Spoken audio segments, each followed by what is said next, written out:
With my PhD in plant pathology, I've spent time learning about and conducting research on fungus. Today, I'll be sharing that knowledge with you, which is a type of fungus that grows on mushrooms. It actually eats other fungi. Join me as I play 100% of Moldwasher and earn every single achievement while chatting about science. Let's get started. Alright, clean the door before you open it. And left mouse button to plus spray. Lovely. Clean the entire front door. Ooh, that is very satisfying. Oh, first achievement! Soul, enter the house. Okay, welcome to your new home. Clean the map to find missions. Oh, map. Okay, so I'm basically cleaning the menu and stuff too. I like that. Lovely. Please select a mission on the map. Reward lo-fi system. Scrape off the dried up mess. The fridge smells like a collection of rare cheeses left out in the sun.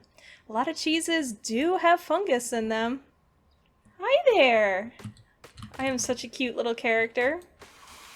So it looks like I'm just spraying everything with water, which, although that might get up some of the mycelial mats, it doesn't do anything for spores. I'll explain what mycelial mats are in just a moment, but just to let you know, if you want to get spores, you need something a little bit stronger. Something like, hey, cleared. Like bleach or ethanol or something to actually kill the spores. I don't know if that's clean. It didn't do the satisfying click. Okay. That did nothing. I don't tip because society says I have to. Clean all optional mold in level, so that was optional! Hey! Nice! Second achievement already! Good start. Let's see. So this was what I earned, a lo-fi system. Have to clean this up. What is this? CD? Chill, Volume 1. Now, I turned off the background music, so we might not be able to hear it. Nope.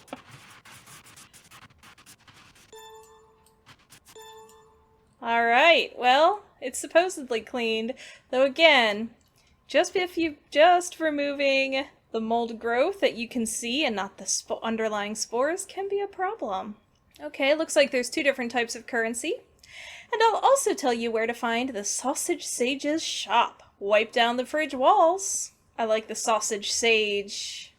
Ah, lovely. This time I'm going to start with the optional versus the clearly they want us to emphasize this growing mold. So let's do some little facts on mold. So mold is a type of fungus. More specifically, there are a lot of different species of fungus that are mold. But not all fungus is mold. There are things like yeasts and mushrooms. Those aren't considered molds.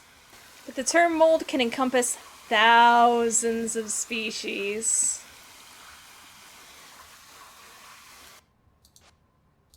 Oh, I can right-click.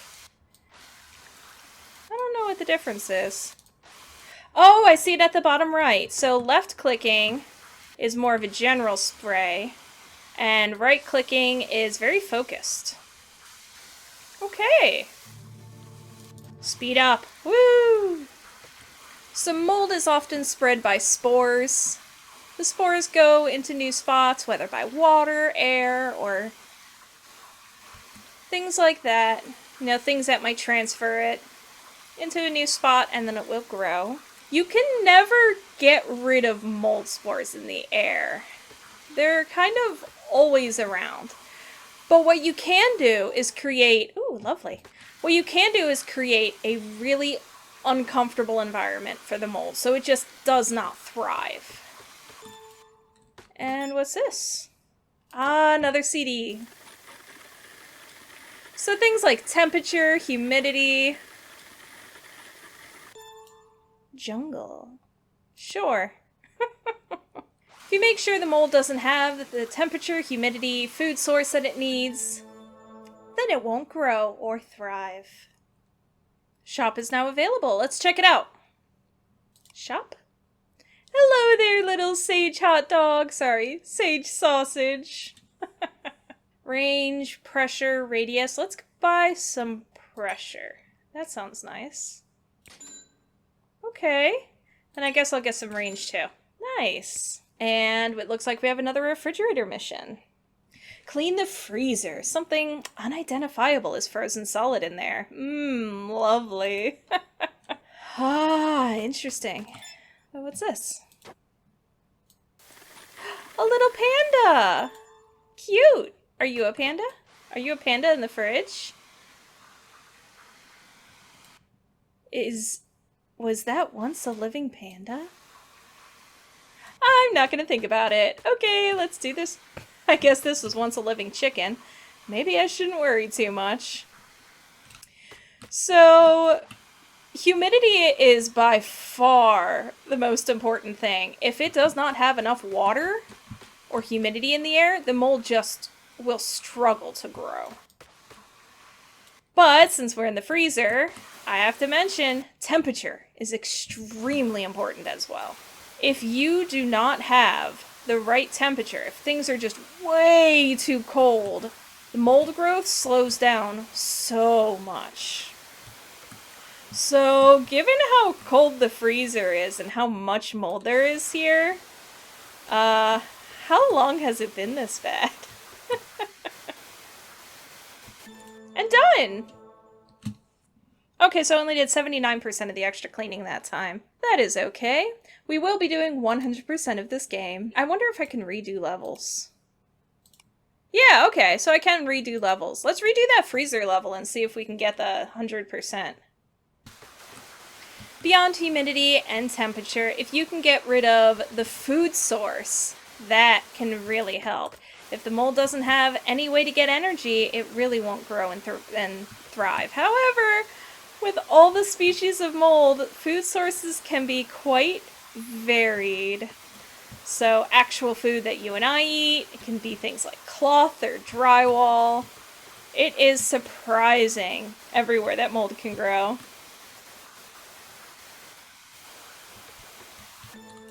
And complete. Returning to Hollow Nest. Replay a level. Ooh, another achievements. I'm just really not sure if I was able to get all of the optional mold as well. Let's hope I did. 95%! Oh, that's a shame. Okay. So this looks like it's locked, so I probably need a new tool. Clean all the fuzzy stuff off the table. I don't even want to know what it used to be. So speaking of oh, colorful. So speaking of fuzzy stuff off the table, let's talk about what the fuzzy stuff actually is.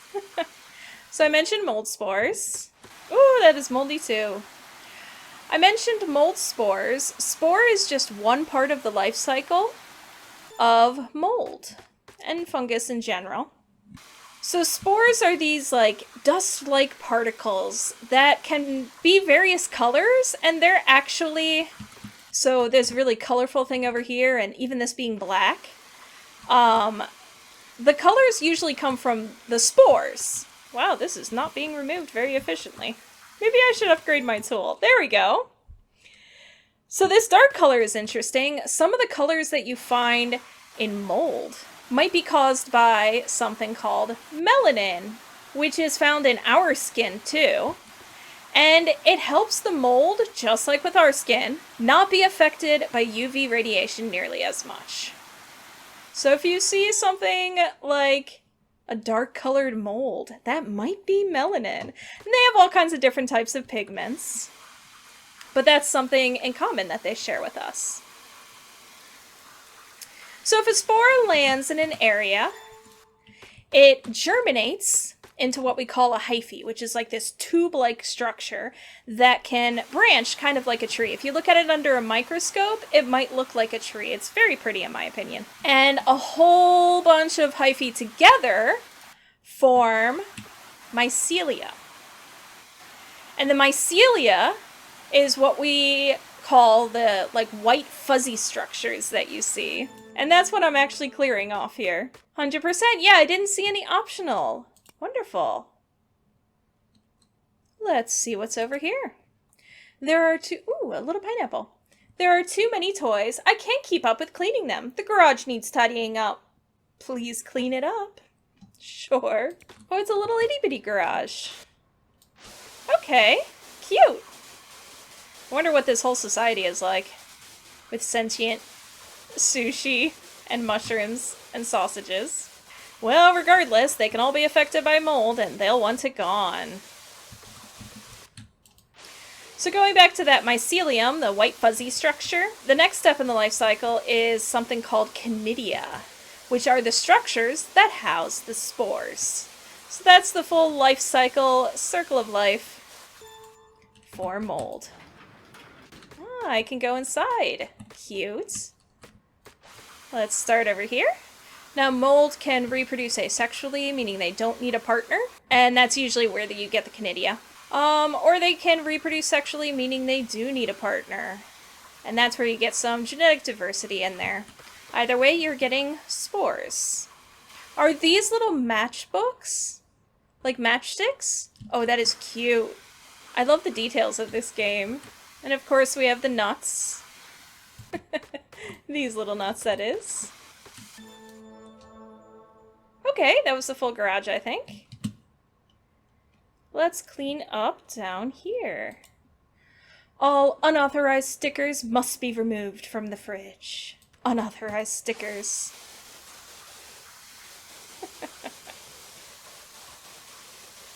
RMB to use. Yeah, I noticed that. The right mouse button. It's definitely useful for getting the stickers, though I think I might need to upgrade my power washer. This is taking quite some time. So with this game, it's definitely treating mold as just a major problem, which is understandable. Molds, you know, they grow on our food before we get a chance to eat it, and that's a huge problem. Some people can be allergic to molds. They can grow in places like, you know, our property, drywall, wood, cloth, things like that, where we absolutely don't want it. Oh, the taped up banana. Wasn't that a art piece that was worth millions of dollars? Oh, hey. A little thing behind it. Let's grab that.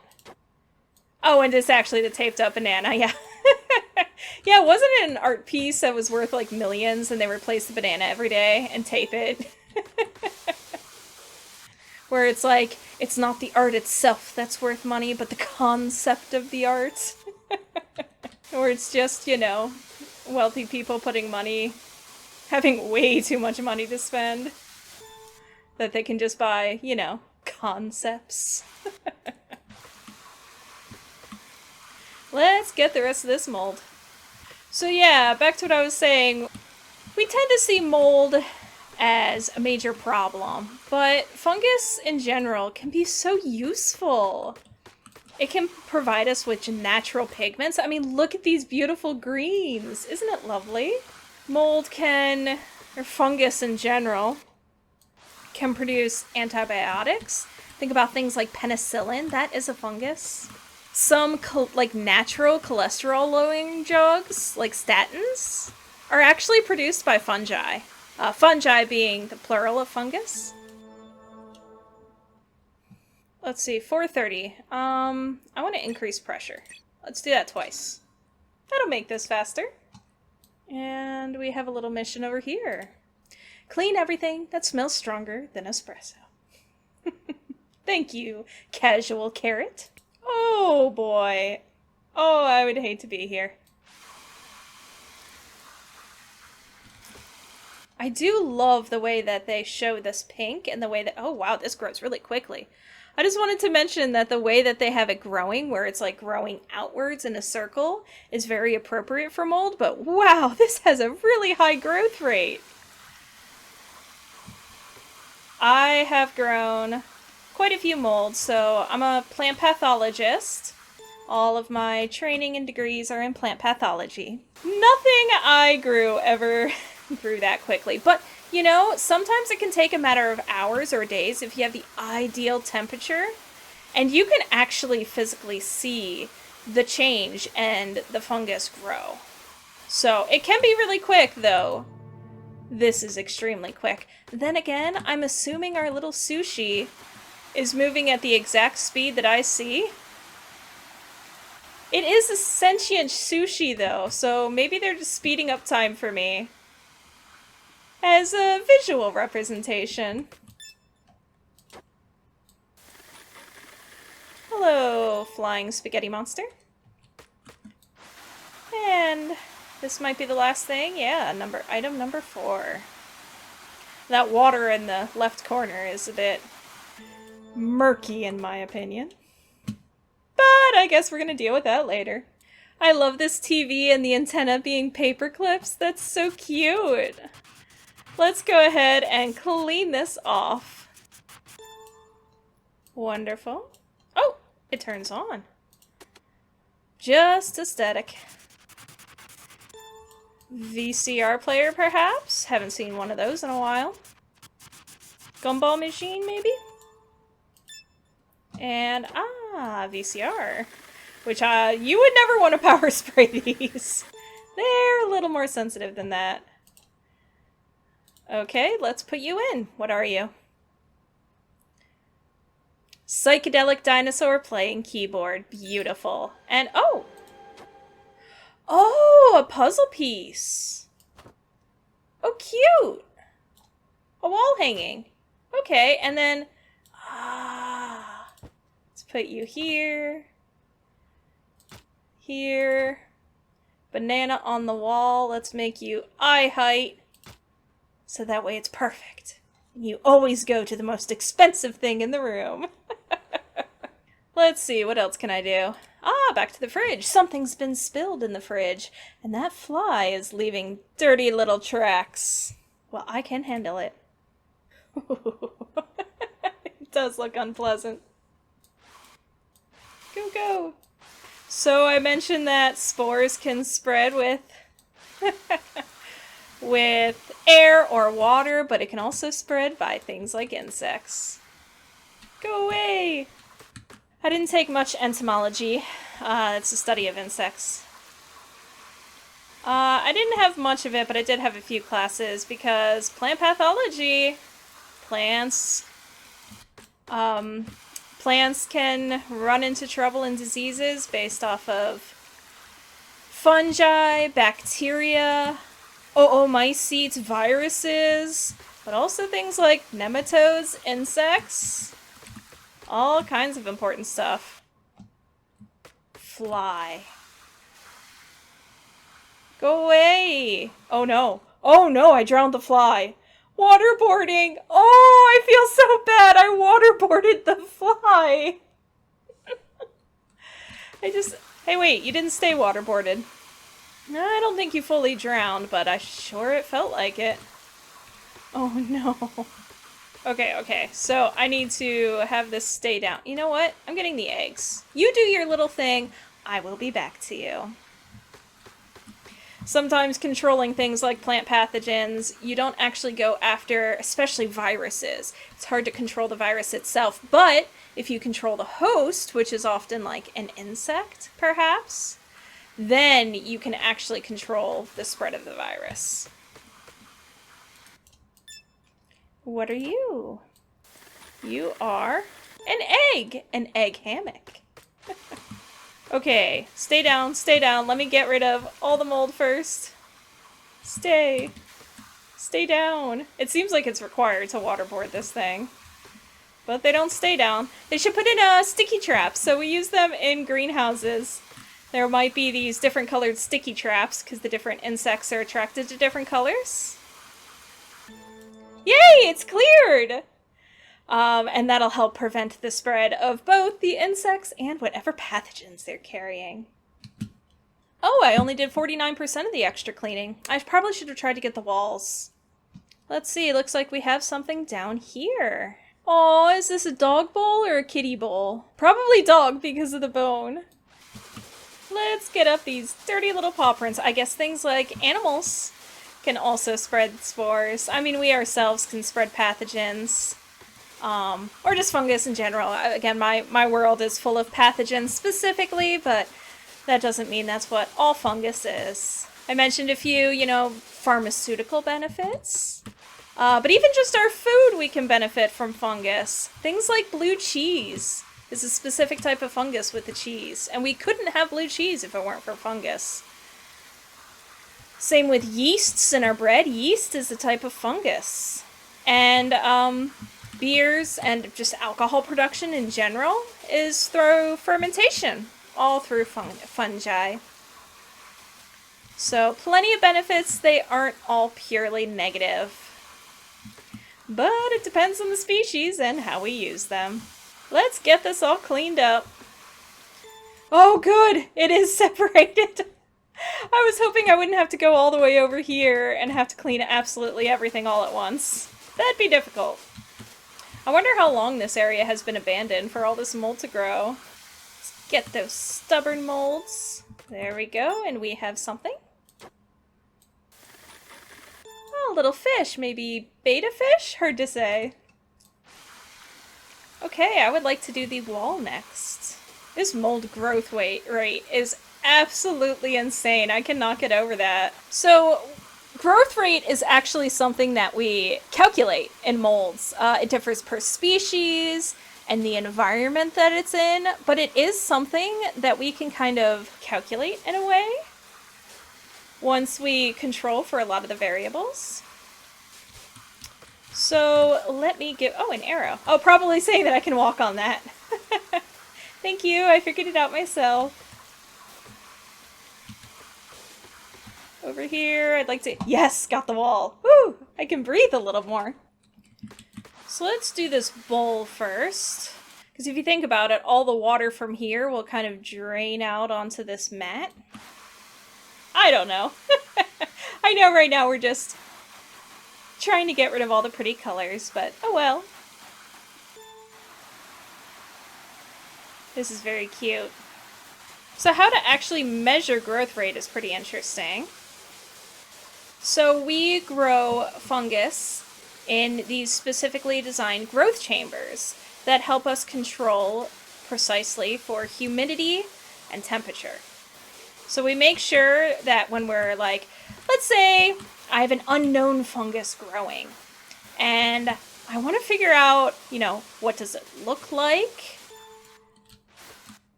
when it grows?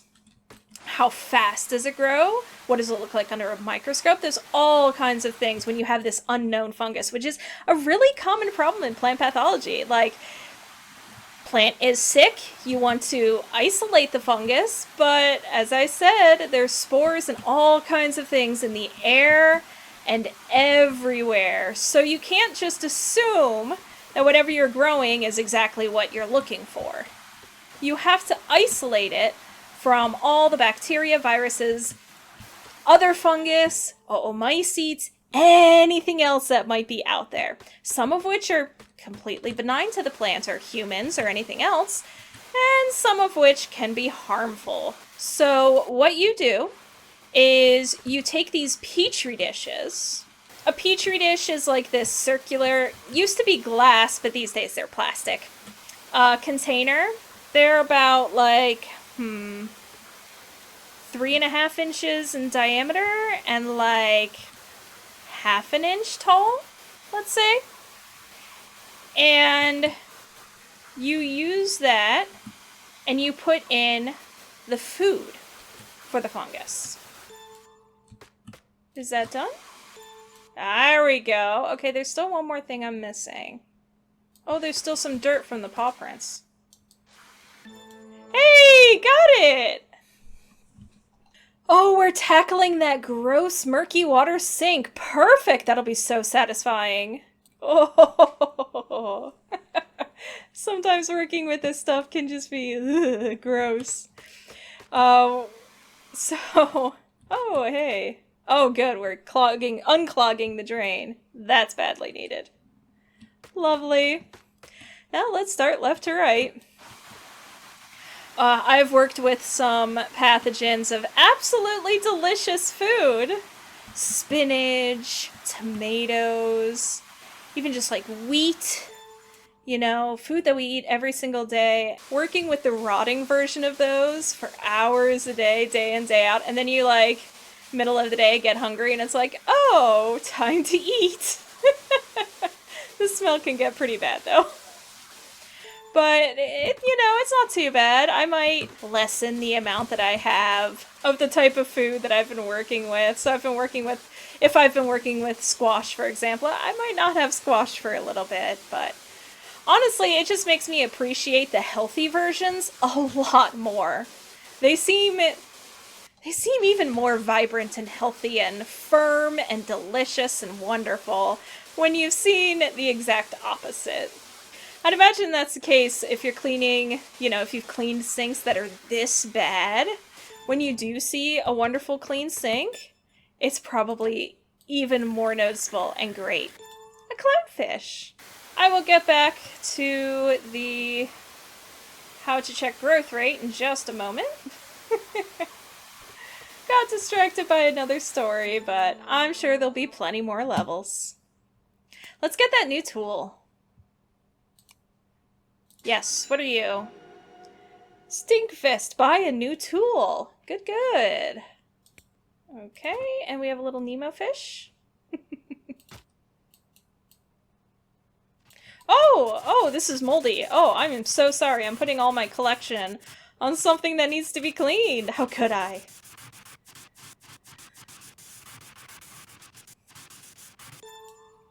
And what are you? A coin. Cool. Okay, so now this is open and no longer has a lock on it. So yes, I did need another tool. Is that a leaf blower? Something settled on top of the microwave. Blow it off, please. I have a little mini leaf blower. Needless to say, leaf blowers are not great ways to get rid of mold. Oh. But it looks like I'm getting rid of... Okay. This is getting rid of the substrate, the food substance that they're growing on. So maybe like, I don't know, rice grains maybe? Yeah, but if it's getting rid of the food, then the mold can't grow if there's none of its particular food. However, I'm not really getting rid of it, I'm just kind of moving it. So maybe this is one of those move everything to the ground and then clean the ground. Which, can work with cleaning. I'm not opposed to that as long as you actually do clean the ground, I hope.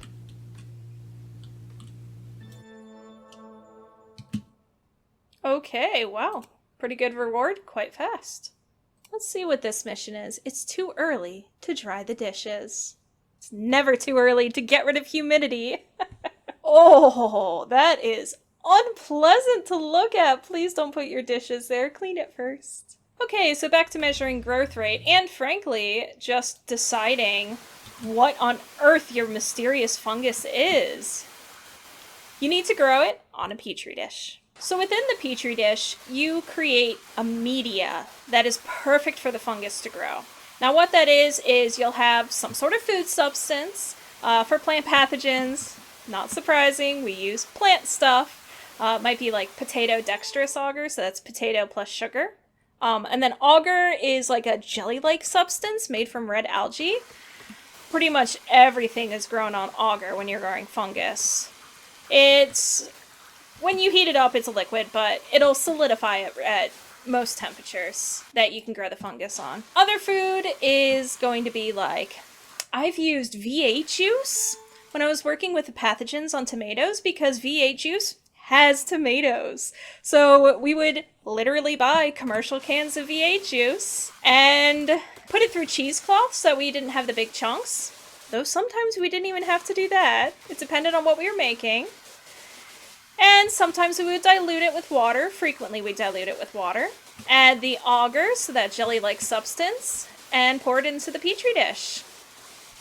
When you're making the media, you do have to sterilize it. So we autoclave it. So that's a term where you have very high temperature, very high pressure that will get rid of because there's mold spores in the air. You don't want the mold spores from other things growing. That would really defeat the purpose. You really just want to isolate what you yourself work with. So you have this petri dish, you have the environment, and then you end up putting the spores on it. Spores, as I said, they're kind of dust-like, they're hard to see. So when working with plant pathogens, I would often put the actual plant material directly onto the agar. But lots of things can grow on agar. You might have selective media, so maybe you'll also add things like, an antibacterial, so that way bacteria won't grow if you're just trying to get the fungus. Or you'll only give it certain nutrients. Ooh, this is really hard to get. Maybe you'll only give it certain nutrients, so things that need different types of nutrients just won't grow. So you can kind of select for that, but in the end, frequently a lot of things grow on the plate. So at that point, you're looking at the plate. It might have fungus. It might have fungus and bacteria. It can have, good, something was complete. I'm glad. I was worried that this whole thing would just be one big room. That would be hard. So you're looking at this plate and it has all kinds of different fungus, maybe even bacteria growing on it. And, what are you actually looking for? So that's where training comes into play. Maybe I'm looking for something that's white and fuzzy.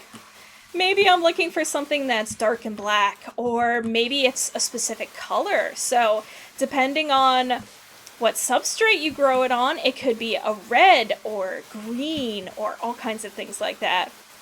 Or maybe you have no idea and you just want to isolate multiple of the different fungus growing on the plate and see what it looks like. So you do the same thing again. You have these different petri dishes, but this time you just take a tiny corner of one of the fungus that's growing. So you're just grabbing, I like to say you're just grabbing a few hyphae. So those tube-like, tree-like structures. Just grabbing a little bit, putting it on a new petri dish, and letting it grow in a growth chamber with ideal temperature and humidity. So then you have all kinds of different of these fungus growing, and you want to know what to do then, how to identify it. Well, you can grab it and look at it under a microscope once you've isolated it. You can genetically identify it. So I did lots and lots of genetics. That is my specialty beyond just plant pathology. So you can use genetics to identify what the fungus is, or even information within the species of fungi. You can get all kinds of information from genetics. It's so fascinating. Microscopes are still used daily and are absolutely essential in identifying. Nice! Oh, speed up. You might check what the growth rate is. So you have a good temperature and humidity. You can control for that. So you want to see what the growth rate is and hope it isn't as horrible as this particular mold. So the way you do that is you put a little bit of the fungus onto the petri dish, and then you might measure, let's say, once a day. The fungus grows outwards in like a circle, so you can measure how big that circle is day by day at the same time each day, and then you can actually get the growth rate. And the growth rate differs based on the species. Even within the species, it can differ. So you might have strains that are particularly aggressive and grow very, very quickly. Or you might have strains that are less aggressive and grow slower. All very interesting, all useful information. I'm glad I have endless water. Let's get all the nooks and crannies. Hopefully this wall is just a single one. And once it's clean, yes, once it's clean, it won't come back. Unlike in real life. Yeah, if this is pure water, it will not kill the mold growing on this. You need something else. So in a lab, we use like 70% ethanol for a lot of cleaning. I mentioned autoclaving. That's also very, very useful, but that's only really used for like smaller items. Because you have to put it in a machine, and it has to be stuff that can withstand the temperature and pressure. Wonderful! I do hand wash a lot of dishes in a lab. Though we tend to not use like tap water to rinse things off. I tend to use double distilled water because it just has, I mean, not spores really, but it just has less ions. Nice. It just has less ions and other such stuff that can interfere with our experiments. When I'm doing certain experiments, I might even use molecular grade water. And that's when things are done at the molecular level. Things like, you know, actually looking at the genetics. There's all kinds of experiments to figure out the genes of each of the different organisms. And there we use molecular grade water, which is extremely high quality. All you want is H2O at that point. What am I missing? Ah, the soap. I do love all the colors. I don't know if you've ever seen people do like art made from fungus in a petri dish. People that are far more creative than I am, but you can get some really beautiful art pieces using fungi. I've done some things with microscopes that are just absolutely gorgeous, but there's definitely a point where art meets science and you can get some wonderful things. Let's go ahead and buy these. A turtle! A kitty cat? Nice. Oh, we're really close to getting a new tool. That is tempting. I think I want to increase this pressure though. Let's just max this out. That would be nice. Hey, rich taste. Spend 1,000 fresh cash. Yeah, I think that would really help out getting all of the mold. So this is a different color than it was before. New batches of toys are available for cleaning. Sure. Ah, okay. I love that I'm the size of these toys. These like plastic, I guess they are like G.I. Joe size. But bears. And brown bear. Pick up the reward box outside. That was really fast. That is a lot of money for how fast that is. And there's already a new set of toys? Yes, please. Ooh! Dinosaurs! I love dinosaurs. So, I guess they're dinosaur toys. So the history, I don't know why I know. I mean, I do know why I know all this. When I went to college, I did like geology minor and anthropology minor, and I kind of just, you know, got really interested in stuff, and I also took a class specifically on dinosaurs. So the history of why dinosaurs became popular is just so interesting. They were finding all kinds of fossils in the American West and putting them in museums, and it just ignited people's imaginations on what these could be. You have early movies with dinosaurs, or what they thought they might have looked at, like, used to be lizards. Obviously now we know that birds are more closely related to dinosaurs than lizards. For a lot of dinosaurs, you know. There's different ones. They might not be fully considered dinosaurs, but when people think of dinosaurs, they might think of some things that evolved a little differently. But yeah, and then of course the 1990s came around and Jurassic Park came out, and that completely reignited everybody's imaginations again. And dinosaurs became super popular again. I'm making a lot of money. I might be able to get that new tool anyway. What do I have this time? A bison! And what do we have here? Sheep? Ah, so farm animals. So that might be cow. I see bison though.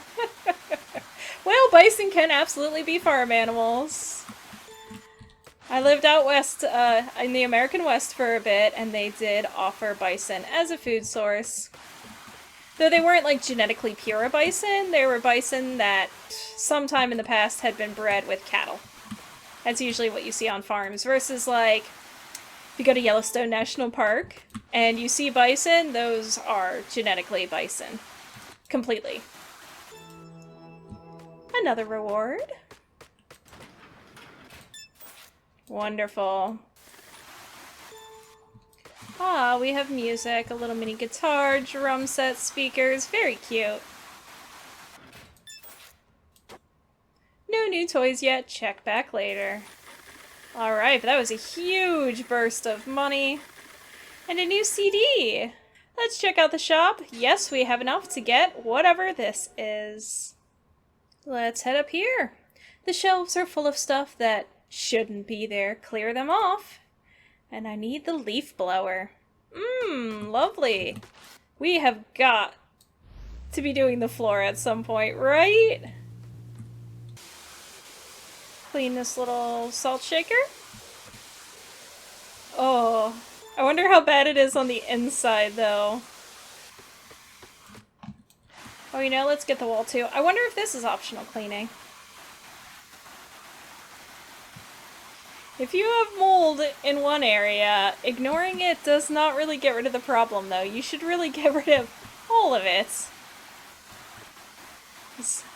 It can reproduce pretty quickly. Cleaning all of this off, spreading the spores around nicely. Oh, hey, got the last of that shelf. So this should be the last thing. Cleared! This banana, the chill banana bicycling, I love it. With the broccoli trees, it's great. Kitty. Instead of it being like s'mores or something, it's a cat doing a fish. That's cute.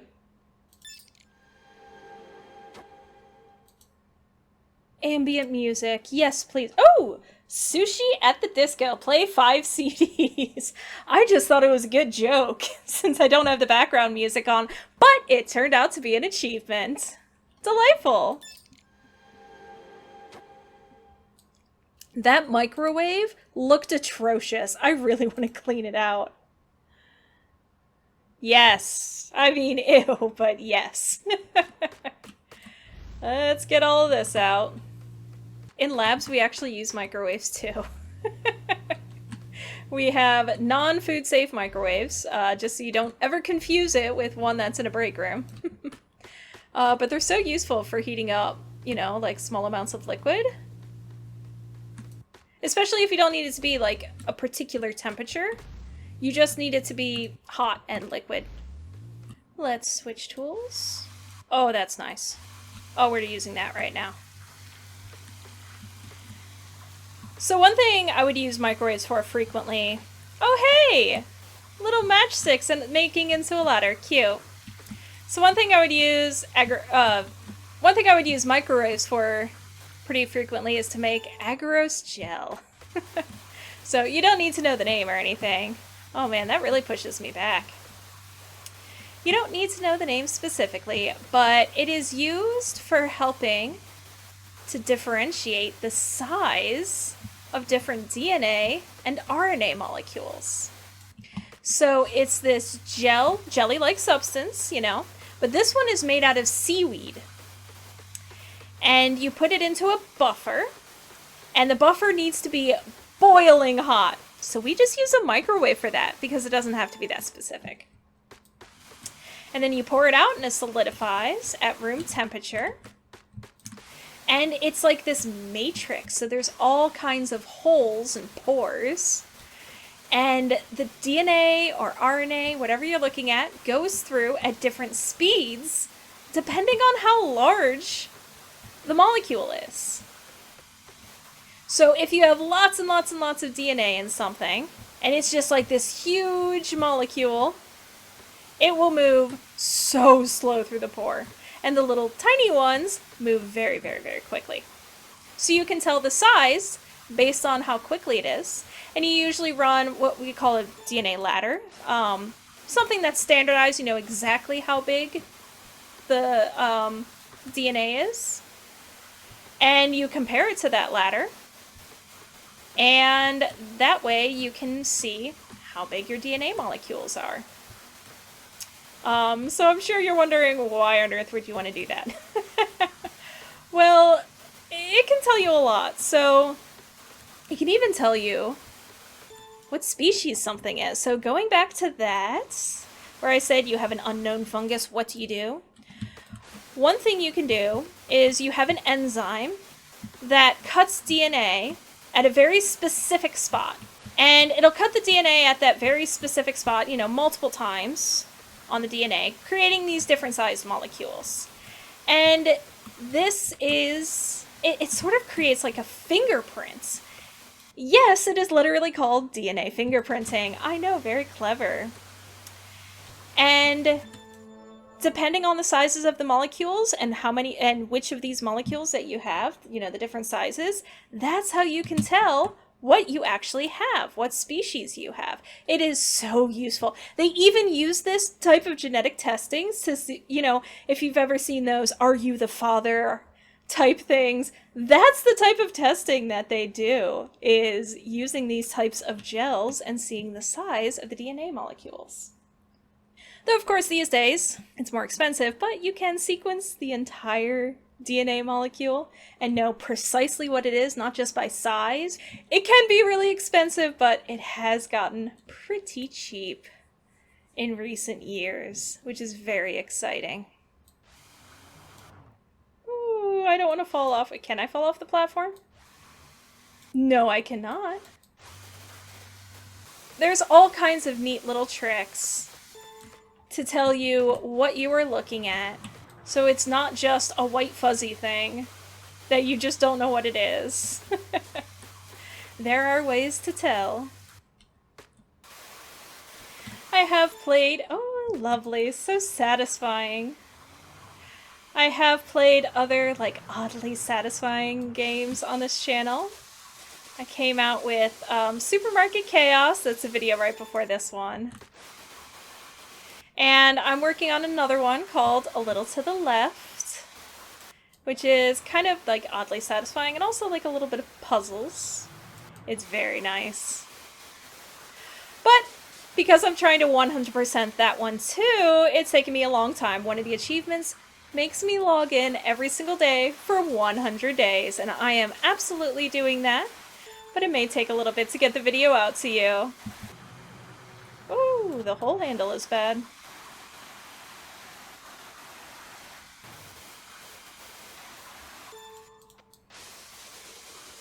There's definitely something satisfying about having something, you know, messy and super gross, and just cleaning it up to perfection. Let's get rid of this sticker.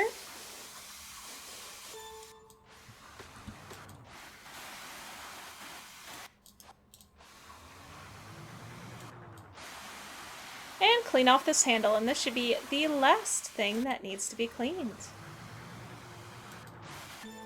Wonderful!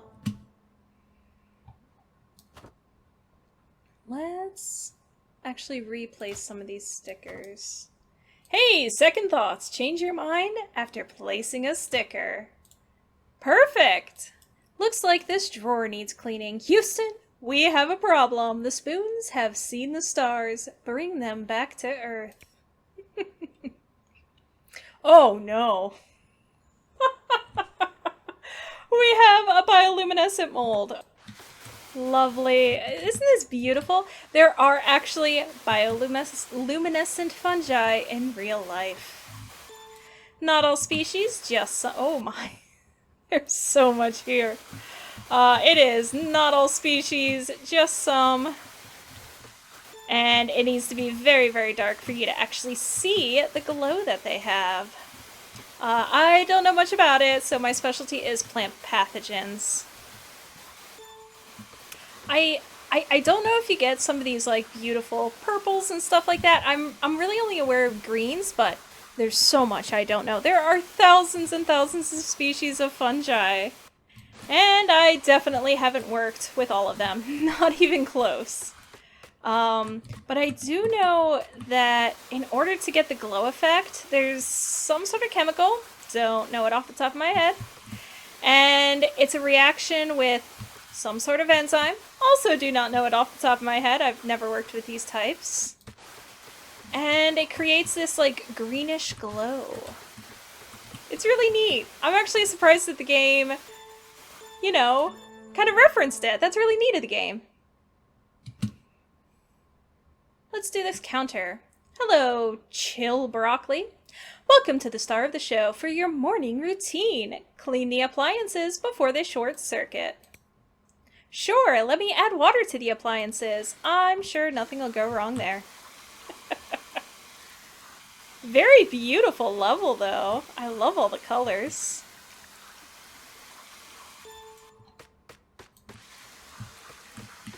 But I would not have that tea bag. That looks awful. This looks like a slime. There is such a thing as a slime mold, but although we say mold, it's not actually a fungus. It's not a plant. It's not an animal. It's its own unique thing. So it's a type of protist. As part of its life cycle, it can be single-celled, multi-celled. They have shown, slime molds are so cool. They've shown that they can be, learn, complicated behavior. Even though there's no, nervous system that we're, used to when we describe things like animals. They can often be found, I guess I should have mentioned this, they can often be found on things like rotting wood.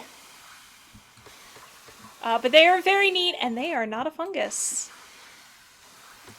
They can form fruiting bodies, though, just like a fungus. A fruiting body can be something like a mushroom. That's a type of very visible fruiting body. There we go. Now this tea bag is just awful. It grows quickly. Let's see. Maybe we should do this one?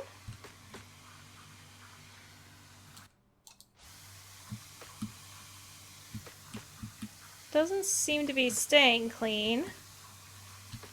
Oh, but it looks so bad. I just want you to be clean, please. Please? Oh! Did it work? I got something.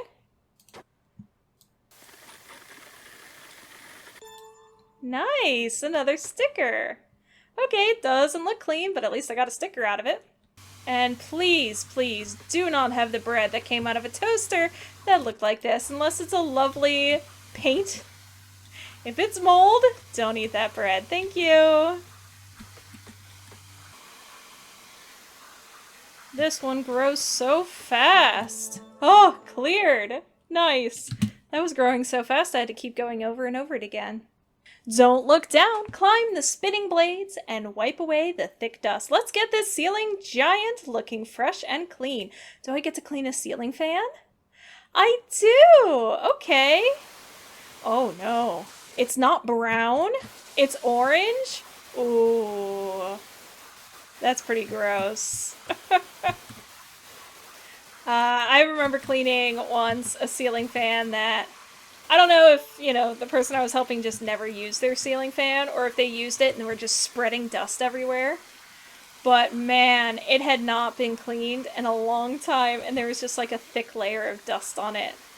It actually was pretty satisfying to get that completely clean, and I bet it helped the air quality a ton.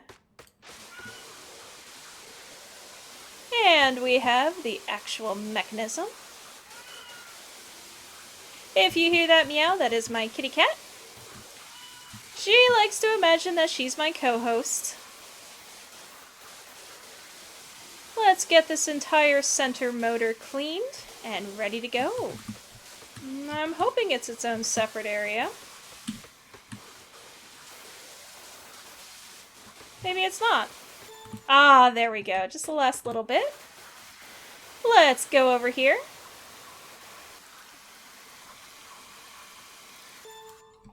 Wonderful. Only 2 to go.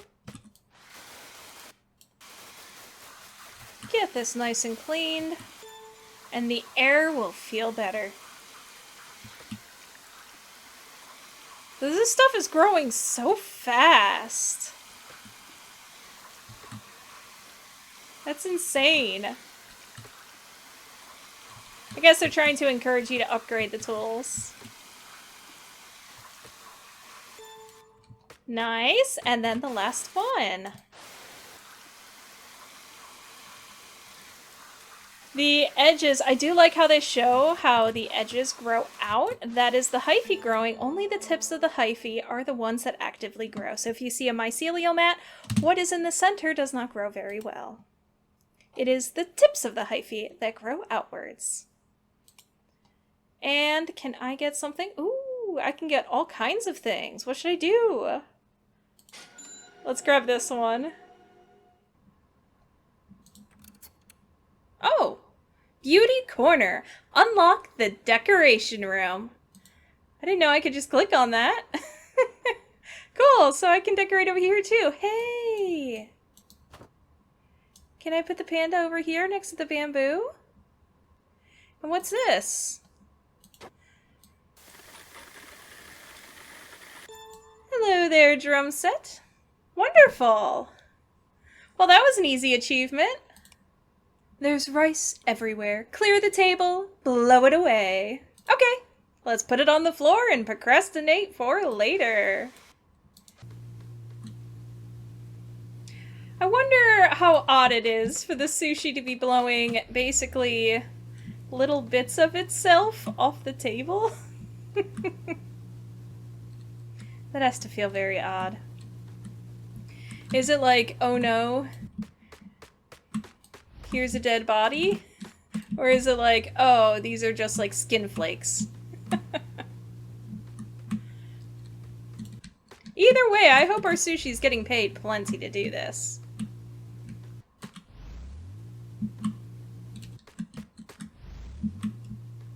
And that's the last of it, I hope. No, there's still 2 grains.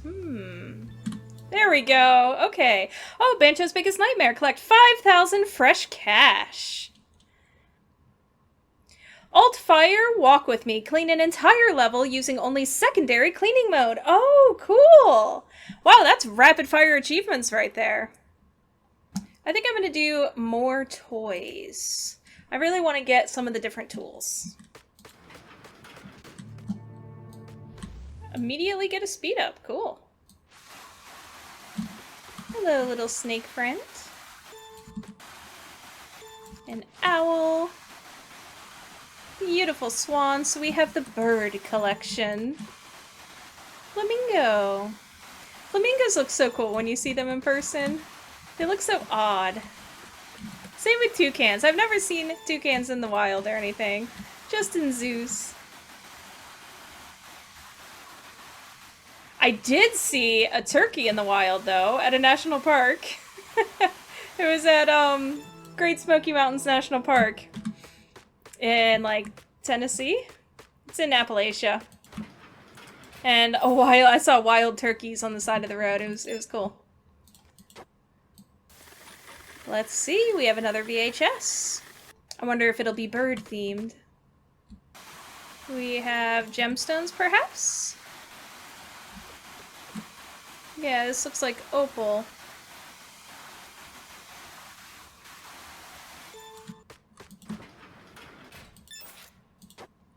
Unpacking! Open every box in the garage! Nice! That's great! 1,600, 1,200, I could get the pickaxe. Let's do it! I don't know how you can fight mold with a pickaxe, but then again, I am a tiny sushi. This snack is fighting back. Neutralize it. Okay, here's the pickaxe. I want to see what I'm actually doing with it. Okay, so the pickaxe is used to get rid of the substrate. So this is actually a good way to deal with mold. If you get rid of its food source, then it can no longer grow. I'm glad that they're showing this in the game.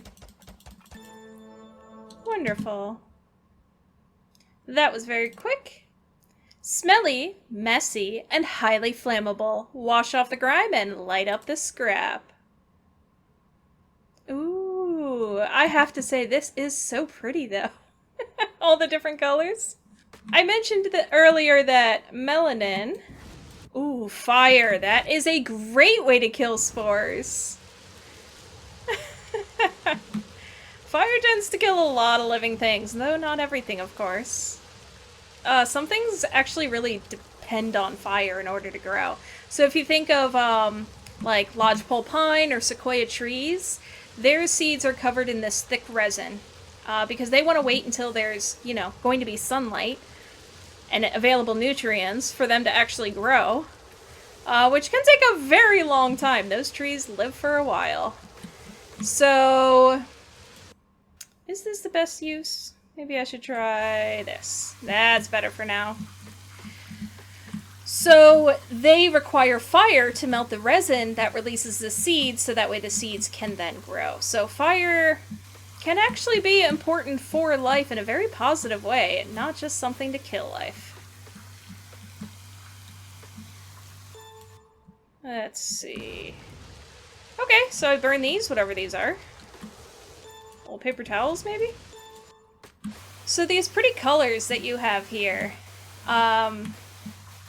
in real life, fungi can, you know, come in all kinds of different colors. Mold can. I'm sure you've seen different color molds before. So just to talk a little bit about that, one of the types of pigments that you might see are called carotenoids. So these are like yellow, orange, red. You actually see them in a lot of different organisms. I hope I got rid of that mold. We'll find out.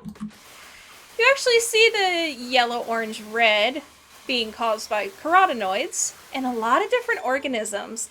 Things like carrots, pumpkins, corn, tomatoes, even stuff like flamingos, you know, certain birds, lobster, all kinds of brightly colored organisms.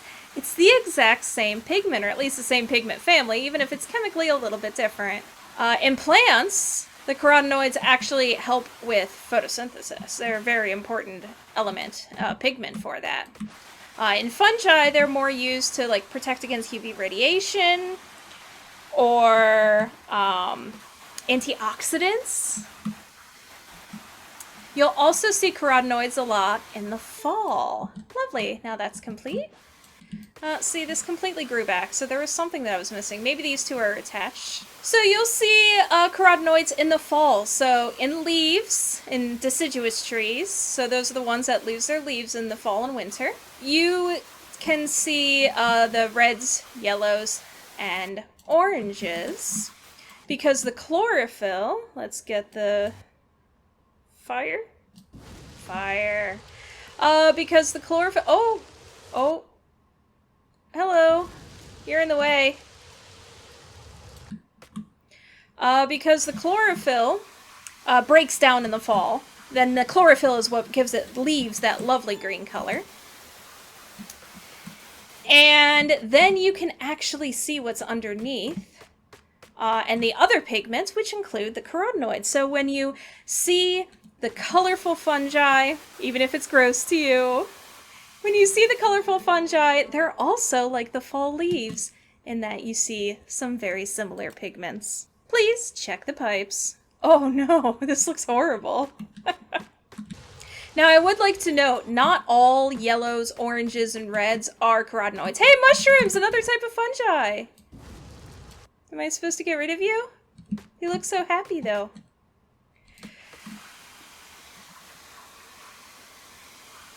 So, like, in some red flowers, maybe it's a polyphenol, for example. Not a carotenoid that makes it, like, a beautiful red. There are other pigments that have similar colors. But the fact that, you know, some fungi, animals, plants can all have the same pigment, I just think is so neat. Oh, I do kill it with fire. I'm sorry, little mushrooms. Ooh, that's pretty bad. Yeah, I mentioned melanin. The same thing that you find in human skin can also be found in fungus. That's where you get like the black or the dark browns or browns in general. Those come from the exact same pigment. Another interesting pigment is the polyketides. That's where you get... They come in such a range of colors. They're such a like diverse group. It's where you get blacks, browns, reds, yellows, oranges, blues, all kinds of colors. It could be from something like a polyketide. And polyketides are pretty interesting. Mushroom, cute. Polyketides are very, very diverse. So they can be used for things like lowering cholesterol in humans. You get that from a fungus. Or it can be hugely toxic to humans. So an example of a polyketide is aflatoxin, which causes people to like have nausea, vomit, causes cancers. People can even die from it. They can be really bad. It is highly regulated in our food supply to make sure we do not have this side effect. Fire. When in doubt, I suppose the answer is fire. Stonks. Collect 100 coins. Wonderful. Let's put the mushroom under the stereo. Oh, and we do have another VHS. I see clouds. Okay then. Careful. One sneeze and you'll end up in the kitchen sink. Clean up this spicy mess. All right then. Haha, spices, literally. Okay, well, fireworks. So I was thinking about, like, the color green. When do you see the color green in fungus? One of the ones I thought of was something called trichoderma, which is a fungus. Let's see, we need a pickaxe probably? Yeah. Which is a type of fungus that grows on mushrooms. It actually eats other fungi. It eats the mycelium of other fungi. It's a pretty big deal in, you know, the mushroom industry for human consumption. Pretty big negative deal, I should say. You do not want trichoderma. It is this bright green. It's very pretty. Contrastly, in other agricultural industry, you know, let's say tree production, trichoderma is actually really beneficial because it needs other fungi to survive and breaks down other fungi. That's perfect for a lot of crops that we have. It's soil dwelling, so it can naturally be found in all soils, probably, around the world. Cleared. Wonderful. And it can be really beneficial getting rid of other pathogens. The leaves can't breathe, clean the glass, and revitalize the soil. Speaking of soil, yeah, trichoderma species are found in soil. This poor plant cannot even photosynthesize. I bet it hasn't been watered in a while, too. So going back to the pigments, I also wanted to emphasize some species of fungi have pigments that are just completely unique to this fungi. And there's a bunch we don't know yet. So research is still happening, whether it be like natural pigments or even just, you know, medical research, agricultural research. There's all kinds of stuff happening. So we have a lot to learn when it comes to all kinds of different microorganisms. I don't even know what causes the green, like what pigment causes the green in trichoderma. I honestly have no idea. Some of the other ones I knew, a few I, you know, refreshed myself, looked up. Always smart to, even if I heard it in class or I taught a class or something, it's always smart to refresh yourself. And it's always good to admit when you have absolutely no idea. I think that's a key part of science, is just admitting, no, I don't know. That's where the exciting part of science is. It's literally a, no, I don't know something. Let's look at it and try to find out. Ooh, did I make that flower bloom? Ooh, I can make the flowers bloom. Oh, that's lovely. Well, let's get the fungus first. Cleared. Wonderful. Can we get this whole plant to flower? I think that would be lovely.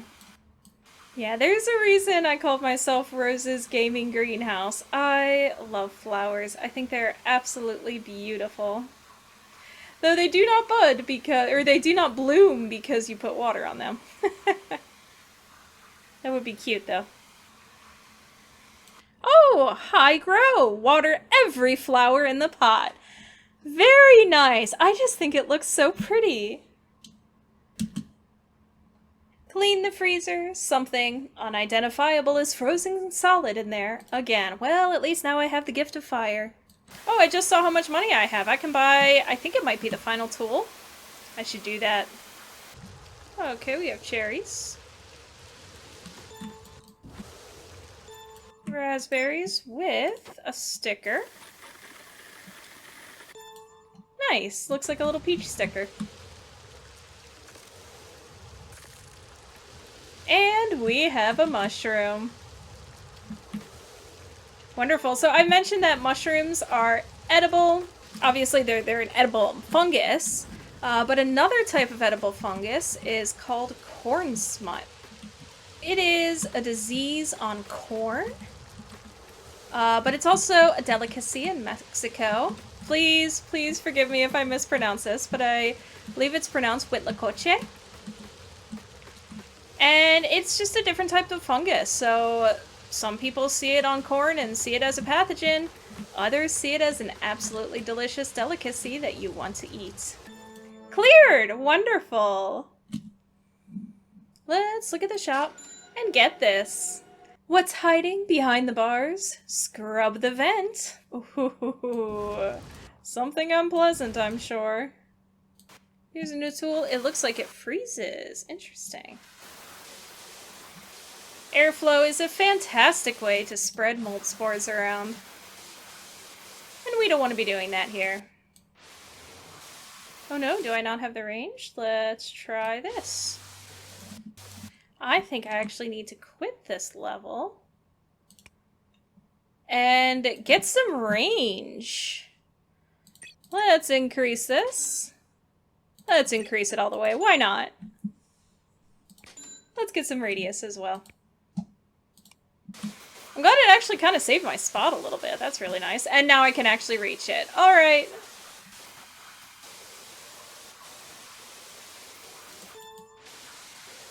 Good, good. We got the outside wall. Now we just need this vent. Nice. All right. So what do we do? Pickaxe this. Lovely. Oh, boy. That's interesting. So it's just kind of sitting here thinking of trichoderma, and that it's a fungus that attacks a fungus. And it does make me want to mention that fungus can be attacked by all kinds of things. I mean, obviously we humans eat it, as do some, birds, other animals, things like that, they eat it. But there are viruses and bacteria that directly attack fungus. So a virus of fungus is called a mycovirus. Myco just meaning fungus. Not very clever, but pretty easy to figure out if you know what the underlying words mean. What is this? A hole? Do I go in the hole? Do I ignore the hole? Let's ignore the hole. Maybe a future level. Oh yes, we can clean up all the rice that got on the floor. Let's do it.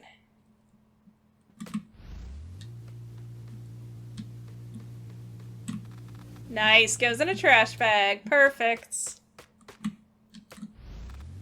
So yeah, some bacteria can directly get into the fungus and infect the fungus. But another common interaction is bacteria can make like antifungicides. So they can inhibit the growth of fungi. So I'm thinking especially in like soils because I'm most familiar with that. Well, technically I'm most familiar with things that happen within plants, but soils are very important to plants. Some bacteria in soils can prevent fungi from growing, which gives them more room and nutrients and just less competition overall. Okay. Sure, just throw it in there, why not? Maybe it's a trash can. So with less competition, the bacteria then thrive much better. So fungi can be hurt, not necessarily as food, but just because the bacteria don't want the fungi taking the food. Soils can be a very competitive ecosystem. One more grain left. Wonderful. Let's take care of this bag. Take a look at this. Okay. Oh, lovely. Bread. Well, mold on bread has gotten us a lot of positive things in the world. Penicillium is a common bread mold, and it makes, penicillin, which is so important for humanity. The story of that's actually pretty interesting. So I think there's like a myth that went around that it was like absent-minded professor leaves, has an unsterile environment. He's really messy and he discovers penicillin, and it's this very like romanticized view of it. But that's not really quite what happens. So in the late 1920s, what was his name? Alexander Fleming. That's it. So in the late 1920s, Alexander Fleming was researching, bacteria of humans, but just bacteria in general. And he got some contamination in his petri dish, which happens. Like, there's always going to be contamination. We have, oh, there's a little piece there.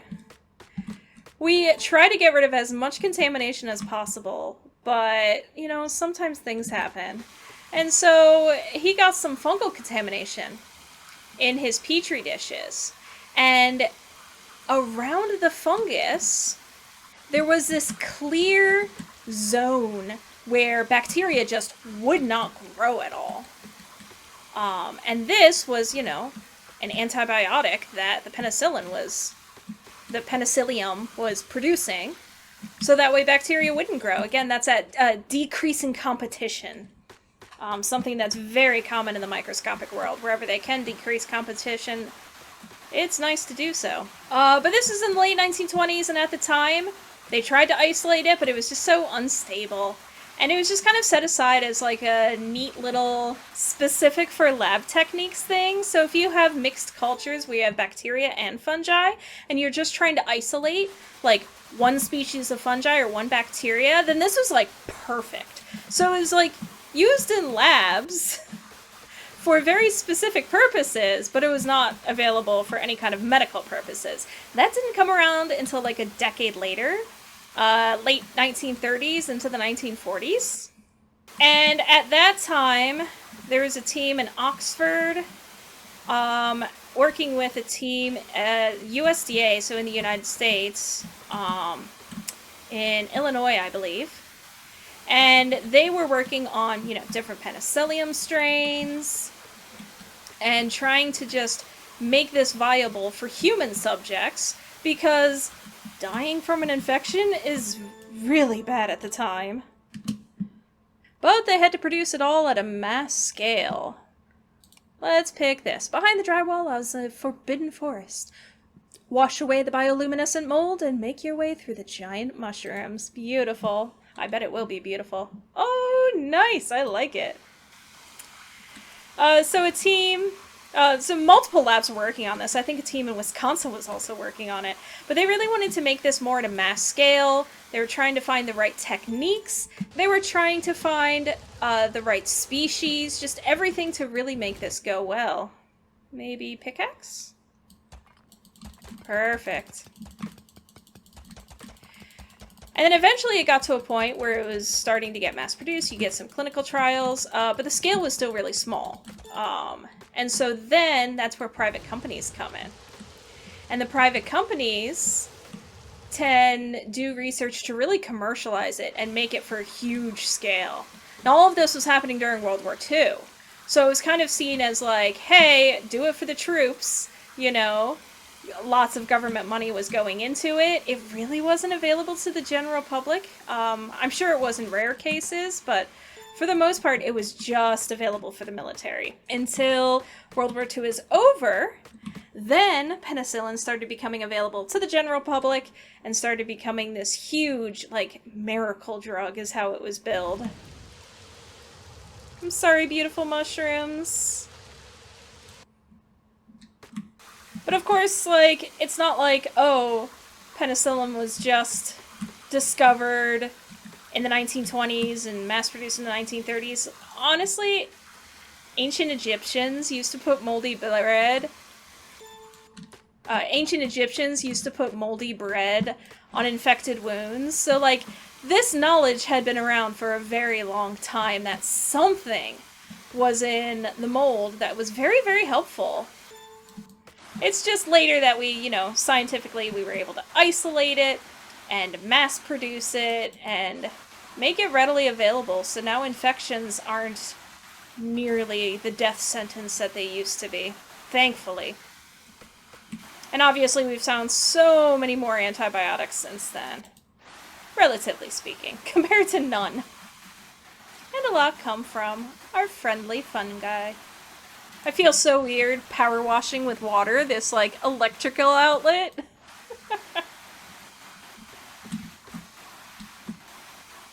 There we go. Let's get rid of the substrate. Or perhaps this is a mushroom. Oh, something else I thought about. Some people think that the mushroom is like the actual full fungus. But the main part of the fungus is still the mycelium, like I talk about, that fuzzy, like, mat. The mushroom is just the fruiting body. So that would be similar to, like, the conidia that I mentioned earlier, where you'll actually find the spores. And mushroom spores you'll find in the fruiting body, which is the mushroom that we see and eat. I'm sure getting this insulation wet will have absolutely no repercussions in the future.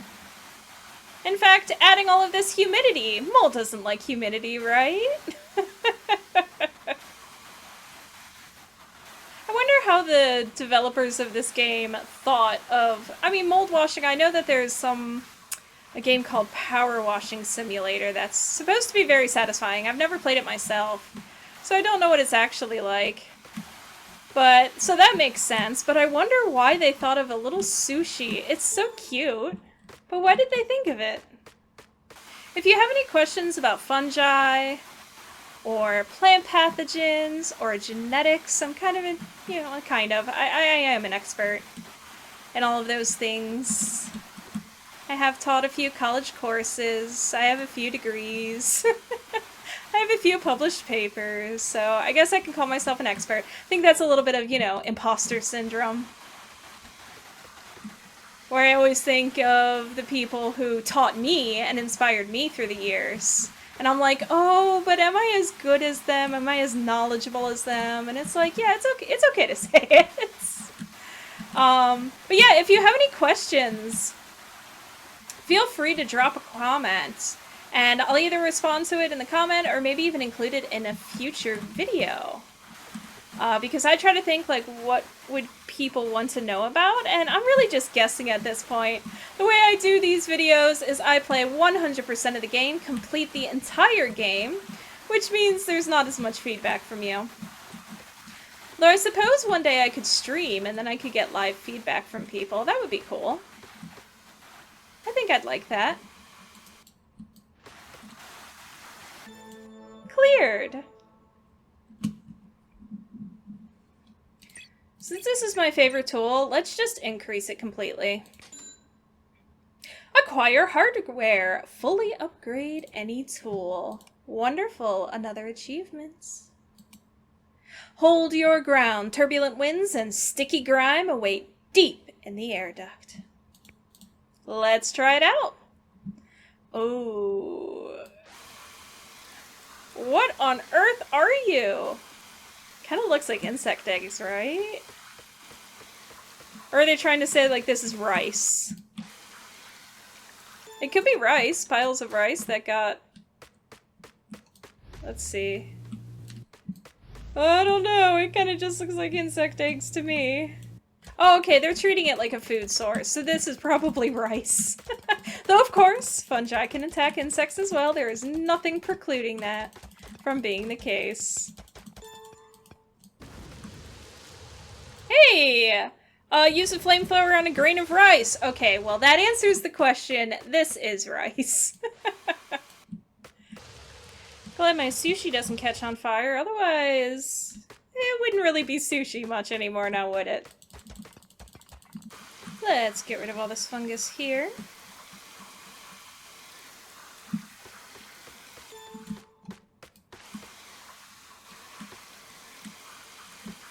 And get rid of its food source underneath.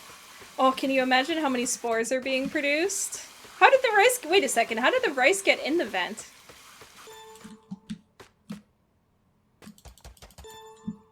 Let's get rid of the last of the rice.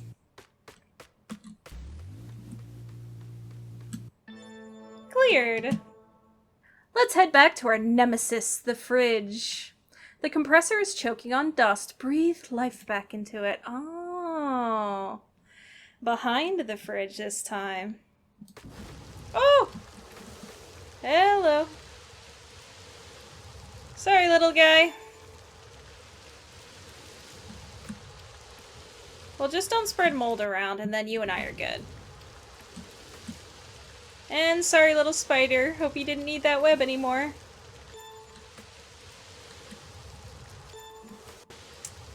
My fiance is terrified of spiders, so he probably appreciates the kill it with fire, but I don't know, I've never been scared of them. I kind of think they're cute, actually. And they're so helpful.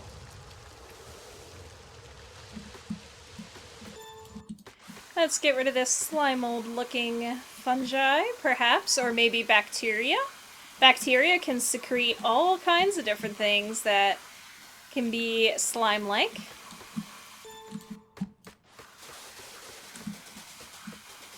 Am I power washing rust?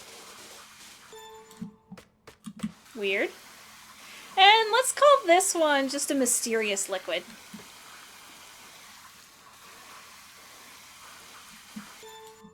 Didn't you know you can fix up old refrigerators by just a quick little power wash? Great!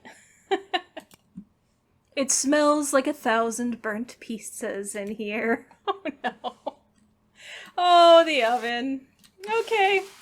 I would hate doing a job like this if I were a little sushi. Like, my paranoia that the oven would turn on is just way too huge. Nice. Let's see, what else can I chat about that's nice and science-y? One question I've gotten before is, how are plants and fungi different? So they're both, like, immobile, especially with mushrooms. People can confuse it, or you don't necessarily know the details, even if they know they're different. And fungi and plants are actually, like, completely different kingdoms. So there's different ways to classify life, but in all classifications that I'm aware of these days, plants and fungi are considered to be extremely different. So, like, another example of a kingdom is all animals. All plants are another kingdom, and then all fungi are a kingdom unto itself. Let's do... This stove hasn't been cleaned in ages. Wash away the thick grease, scrape off the burnt crust, and make the metal shine. Can do. I hope I can do. Let's do all the pickaxe tasks first, and then clean from there. So the reason they're in different kingdoms, fungi and plants, is that they are just so different from each other. So one difference is that plants are autotrophs, meaning they make their own food, they make their own energy, you know, utilizing photosynthesis. So they convert the energy from the sun into energy that they can use. And fungi are heterotrophs, meaning they require food. Just like humans, we are also heterotrophs. Of course I say that and I can immediately think of exceptions, so biology is so messy. I love it. But yeah, there are exceptions to the plants are autotrophs rule. The corpse plants. That blooms rarely. It tends to like make the news when somewhere around the world blooms. I actually have seen one in person. They're pretty cool. They do require other things in order to eat. Like, they are actually considered heterotrophs. Other plants, there's something called daughters. They're like these white, like vine-like structures. And they're white because they cannot photosynthesize. They rely entirely on other plants. They are a parasitic plant that parasitizes other plants.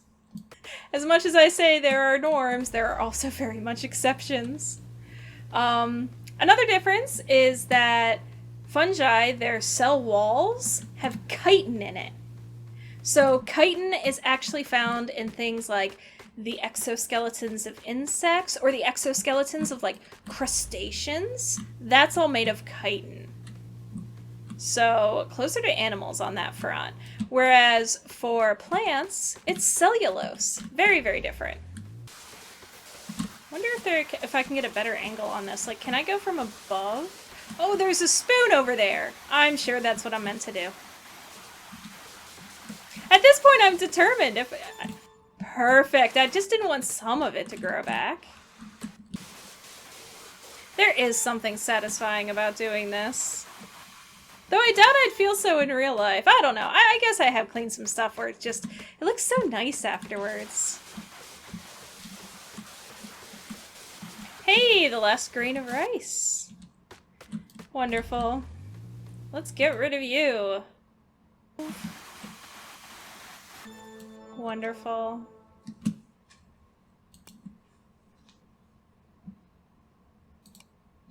Ooh, an axe. Ah, buy every single tool. Wonderful. Okay, let's keep moving forward. Not everything here is as it seems. Keep your eyes peeled and scrub the crystal clear. Ooh, this looks positively overtaken. Wonder what not everything is as it seems means. Okay, actually, you know what? If you're still around for this video, I think you're the type of person to appreciate this next little bit of information I'm about to give. So, even though it is super obscure, talking about not everything is quite as it seems. Just because you see something fuzzy, and, you know, mycelium even, doesn't mean it's actually a fungus. There is an organism, or a series of organisms, called oomycetes. They used to be called fungal-like. I personally don't like the term, but I understand why it exists, because they look a lot like fungi. They have spores, different types of spores though. Those are called oospores. Very clever. They have hyphae, they have mycelium, they have all kinds of things that fungi have, but they are in a completely different kingdom. Unlike fungi, which are more related to, not more related, but I guess you could say closer related to animals than plants, oomycetes are very closely related to brown algae. Some people call them water molds. Though again, I tend to not like the term because they are very different from fungi. The most famous example in history, I would say, is Phytophthora infestans. So, you might know it as the organism that caused the Irish potato famine. That was not actually a fungus on potato, it was an oomycete. So they cause all kinds of like rotting diseases. And they completely devastate potatoes when they can gain a foothold in an agricultural system. There are also downy mildews are also it, so spinach downy mildew, downy mildew on grapevines, that's an oomycete. That can be very difficult for the wine industry to deal with. There's Phytophthora ramorum, which causes sudden oak death, so that's a tree disease. Those are the ones that I can think of off the top of my head. But yeah, they are quite a bit different from fungi. The cell walls of oomycetes, you might think it's chitin like fungi, but nope, it's actually cellulose. So similar to plants, they have cellulose as their cell wall.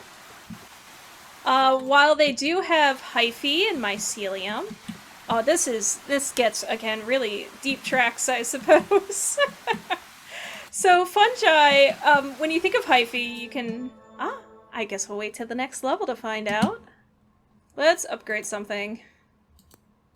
Let's upgrade this. Let's upgrade it all the way. Why not? Scale the metal fortress, clean the massive pyramid of canned food before it collapses from the weight of the dirt. Okay, yeah, let's do it. Oh, this is brutal. Okay, back to oomycetes. So, when you think of hyphae, a good way to think of it is this big long tubes that kind of branch out. Now in a fungus, those tubes have periodically little like walls called septa that kind of, you know, make little rooms, I guess you could say, in the tube. Oomycetes are different, however. They do not have any septa. They have long tubes. So in fungi, the septa, there might be, say, a nucleus. You know, it forms cells like you kind of think about cells, and is pretty typical. Oomycetes, however, are different, and I find them so fascinating. They're long tubes, they don't have septa. The nuclei just kind of flow freely throughout the entire thing. If a section dies, they'll put a septa down, and there'll be a little, you know, wall. But otherwise, no. If it's alive, if it's healthy, it's just a big long tube for nuclei to flow down. Oh, I guess I should mention nuclei are, you know, where you actually keep your genes. Yeah, just think back to high school biology, and nuclei hold the genes, the genetic material of the organism. So while fungi is more typical of like humans, plants, where it actually separates out the nuclei. Oh, this is gross. Oomycetes do not. And of course that makes some very interesting things happen genetically. But I feel like if I start to explain that, I'll be going way too deep. So let's back off a little bit and talk a little bit more about oomycetes versus fungi. Oh, I can't help it. I'm going to go way too deep anyway. If you're still in this video, I hope you're enjoying all of these random details. So, oomycetes are diploid and fungi are haploid. Now let me explain what on earth that means. So in humans, we are also diploid. We get one set of chromosomes from one parent and the other set of chromosomes from the other parent. Am I able to get all of that? Perfect. And because of that, let's say eggs and sperm, they actually are haploid. So that way only one set of chromosomes gets passed on, and then together it makes up us, which is diploid. Oomycetes are like us, and they are diploid. Fungi, however, are haploid, meaning they only have one set of chromosomes. Isn't that neat? See, another random difference. The asexual spore, so this is what is produced, the spore, there's so many different spore types in fungi and oomycetes. I mean, some fungi have 5 different spore types. Like, there's just so much complications there. But to keep it simple, there's an asexual spore type. And in fungi, it's usually non-modal. So the spores that tend to make the pretty colors, they tend to not really be able to move. They might be spread by air, water, that kind of stuff, but they can't actually move on their own. Oomycetes, they actually have a little flagella that whips back and forth so it can move on its own. And typically because, you know, they're considered water moles, they are actually able to swim in water. There we go, and I think that last part is just over here. Let me get a better angle. Now, because they're completely different kingdoms, in order to, like, get rid of them, like, it's pretty different. So fungicides don't really work on oomycetes. So just because you have something that is fluffy, white, and mycelium, doesn't mean that a fungicide will kill it. And it looks like there's only one level left. This dinner doesn't want to be cooked. It wants to fight. Oh no. Okay. Let's clean up around it. So, yeah, I mentioned soil environments can be extremely competitive, so microorganisms tend to fight by releasing enzymes and all kinds of things that, oh no, this literally wants to fight. It is grown eyes and it wants to fight me. Oh no. Yeah, so they tend to release enzymes like antibacterial or antifungal to try to take things out. I'm going to use fire to try to take you out. Oh, your eyes are very resilient, but these don't seem to be as much. What on earth are you supposed to be? It's so creepy. I'm sorry, buddy. Actually, now that I'm getting rid of the limbs, the eyes look so sad. I'm sorry. Do we use a pickaxe? Yep, get rid of the substrate. Oh, it's rice. Is it rice? No, it's meat. I think I just wish it's rice. Well, let's get these meat particles on the ground and declare it cleaned. Let's get rid of all of these little meat chunks. Great food substrate for all kinds of microorganisms to grow on. And final one. No, there's one more somewhere. Oh no! Did you see the little eye? There it is. Cleared. Oh, I'm so sorry, buddy. Looks like you're still sentient. You just can't reach out. Do you feel like a hero yet? Finish the main storyline. Oh, the little kitty. Cute! Okay. That was a very cute game. I was able to get a lot of the achievements, but I still have a few more to go. Let's get some of these.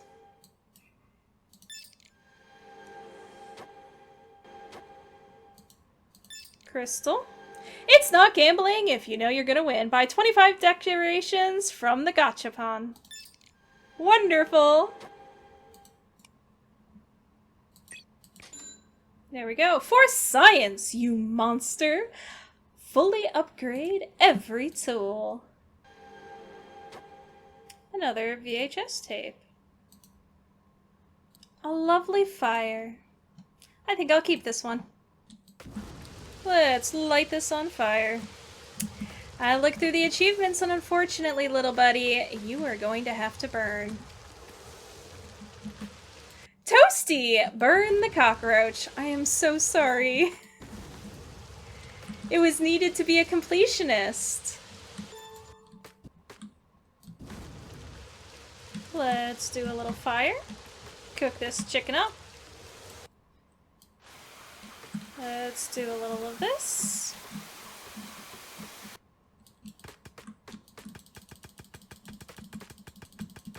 Spray it down.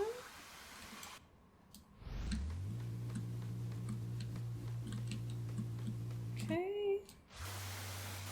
Is that all? No, pickaxe. Okay, I am actually able to use each of the tools on each of these, so that's a good sign. Sushi set! Buy every tool, then use them all to clean dirt on one level. Complete! Only a few more achievements to go.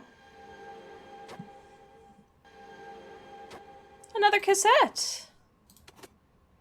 Rewind time, find all cassettes.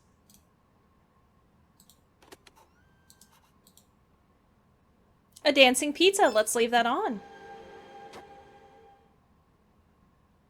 More stickers. I wonder how many more we have. A lantern. Kitty cat. And I am... Oh, find all toys! I was gonna say I am out of coins! So I think I just need to find stickers. I need hidden. Oh no. I don't remember what I got and what I didn't. Is there somewhere I can check? Oh! A hidden drop! Okay, so this is the level I need to do. Ooh! A sticker! Oh, there the 2 achievements. Gamer Brain, find every collectible in the game and apply directly to the forehead. All stickers, check, check. Oh, this is wonderful. Only 1 more achievement to go. For the final achievement, all I need to do is to calmly sit. Hi, cat. All I need to do for the final achievement is to calmly sit in the level. My cat is attacking my leg, so calmly for me, we'll now just be playing with a kitty for 5 minutes. Hey, finally inner peace. Spend 5 minutes in level 1. That's the final achievement. And I certainly found my inner peace. I hope you enjoyed. I will go ahead and take care of this. I hope you enjoyed this video. Feel free to like, subscribe, comment, do whatever you want on that front. Ask me more questions if you choose. But no matter what, have a wonderful day.